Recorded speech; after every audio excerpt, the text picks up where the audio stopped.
Hello everyone, আসসালামু আলাইকুম। কেমন আছেন সবাই? তো আজকে আমি দেখতে পাচ্ছেন রুটির ডো করতেছি। তো আজকে আমি বানাবো রুটি, একদম দেশি গমের রুটি, যার জন্য আমাকে গরম পানির মধ্যে হালকা ময়দা দিয়ে তারপর লবণ দিয়ে ডো তৈরি করে নিতে হয়েছে। তো দেখতে পাচ্ছেন আমি খুব সুন্দর করে অনেকগুলো ডো তৈরি করে নিলাম এখানে। আর আমি এখানে যে ময়দাটা ইউজ করছি সেটা হচ্ছে তীর ময়দা। এটা খুব ভালো একটা কোয়ালিটি ব্র্যান্ড। তো হালকা কুসুম গরম পানিতে খামিরটা দিয়ে নেবেন, তাহলে আপনাদের রুটিগুলো সফট হবে, নরম হবে, খেতে খুব ভালো লাগবে। আর অবশ্যই একটু লবণ দেওয়ার চেষ্টা করবেন আপনারা যারা রুটি বানাবেন। তো আমরা ছেলে মানুষ হিসেবে যতটুকু পারি চেষ্টা করবো আজকে রুটি বানানোর জন্য। মেয়ে মানুষ রুটি ভালো বানাতে পারে, তো আমরা বেশিটা ভালো পারি না, তারপরে চেষ্টা করবো যতটুকু পারি আমরা রুটিটা পাতলা করার চেষ্টা করবো। দেখতে থাকুন, আমার ভিডিওটা কন্টিনিউ করতে থাকুন। দেখুন হাতের সাহায্যে আস্তে আস্তে রুটিটা বেলার চেষ্টা করতেছে। আমাদের বেলুনটা কিন্তু পুরোটাই ডিফারেন্স, অন্য রকমের, দেখতেই পাচ্ছেন। আমরা স্ট্রেট বেলুন দা কাজ করি। এটা একটা লাঠির মতন, এটাই আমাদের বেলুন। এটা দিয়ে আমরা আর অনেক পাতি তৈরি করি, ছোটো ছোটো পাতি, যেটা মোমবাতি, তারপর বিভিন্ন ধরনের পাতিগুলো তৈরি করি আমরা এটা দিয়ে। এটাতে বেলতে সুবিধা অনেক। তো আস্তে আস্তে হাতের সাহায্যে আমরা সুন্দর করে রুটিটা বানানোর চেষ্টা করতেছি। চাচ্ছি যে রুটিটা ভালো করে সুন্দর করে গোল, একদম একদম গোল হবে এবং চারিদিকে পাতলা হবে।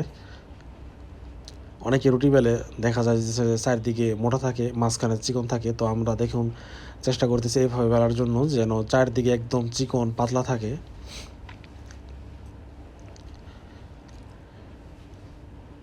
দেখতেই পাচ্ছেন আমি একদম সুন্দর করে তারপর বেলতেছি, পাতলা করার চেষ্টা করতেছি।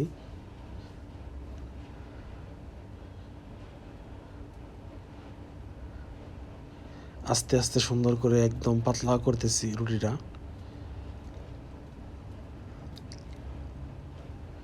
তো আমাদের রুটিটা মোটামুটি একটা বড় হয়ে আসতেছে, এমন পাতলা মোটামুটি একটা হয়ে গেছে চারিদিকে।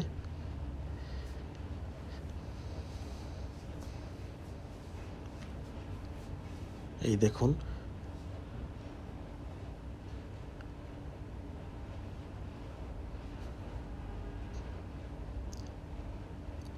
দেখুন কত সুন্দর করে রুটিটা বেলে নিলাম একদম পাতলা করে। এটা আজকে আমাদের সকালের নাস্তা ছিল। তো ফাইনালি দেখতে পাচ্ছেন আমার রুটিটা কিন্তু অনেক বড় হয়ে গেছে বন্ধুরা। একদম পাতলা করে বেলতেছি আমরা। রুটিটা খেতে কিন্তু অনেক মজা লাগবে, যেহেতু গরম পানি দিয়ে করা। রুটিটা 10-15 মিনিট 1 ঘন্টা থাকলেও রুটিটা শক্ত হবে না। তো আমার রুটিটা ফ্রাই করার জন্য এখন আমি ফ্রাই প্যানে দিয়ে দিব, দেখতে পাচ্ছেন। তো ফ্রাই প্যানে দিয়ে আমি সুন্দর মিডিয়াম আছে এটাকে ফ্রাই করার চেষ্টা করব যেন পুড়ে না যায়। তো আপনারা অবশ্যই কম হিটে রুটি ফ্রাই করবেন, তাড়াতাড়ি বেশি হিট দিলে রুটিটা পুড়ে যাবে। আস্তে আস্তে সুন্দর করে দেখতেই পাচ্ছেন আমি রুটিটা ফ্রাই করার জন্য হিটটা বাড়িয়ে দিয়েছি। একটু সময় নিয়ে ফ্রাই করতে হবে আস্তে আস্তে। এই দেখুন আমি কি সুন্দর করে ফ্রাই করতেছি।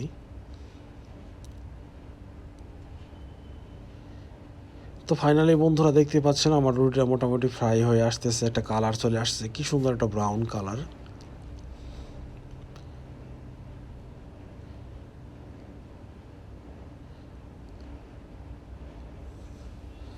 একটু সময় নিয়ে ফ্রাই করতেছি, যার কারণে রুটিটা ফ্রাই খুব সুন্দর হবে, ভিতর দিকতে পর্যন্ত সুন্দর হয়ে আসবে একদম।